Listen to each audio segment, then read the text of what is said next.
আপনি কি স্বপ্নে নবী মুহাম্মদ সাল্লাল্লাহু আলাইহি ওয়াসাল্লামকে দেখেছেন? 2 বার। সত্যি? আলহামদুলিল্লাহ। এবং আমার স্বপ্নে আমি বালির উপর হাঁটছিলাম একটা বাতাসের বয়ে চলা পথে, যেখানে আমার উপর শুধু পাথর ছিল। আমি আমার হাঁটুর নিচে তাকালাম এবং একটা পদচিহ্ন দেখলাম। কত আশ্চর্যজনক যে পাথরের মধ্যে একটা পদচিহ্ন আছে। এবং আমি স্বপ্নের মধ্যে জোরে জোরে বললাম, এটা এখানে কেন? কার পদচিহ্ন এটি? এবং আমি পেছন থেকে একটা কণ্ঠ শুনলাম, এটা তোমার পিতা ইব্রাহিমের পদচিহ্ন।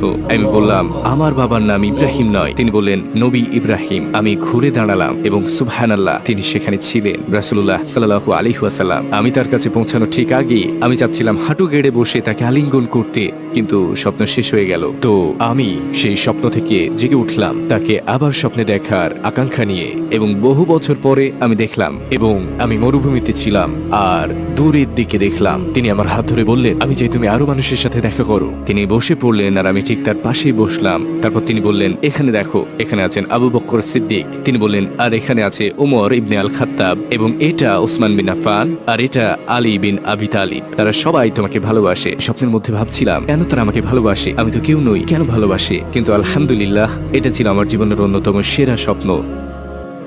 আমি আপনাকে ভালোবাসি হে রাসূলুল্লাহ, আমি আপনাকে ভালোবাসি।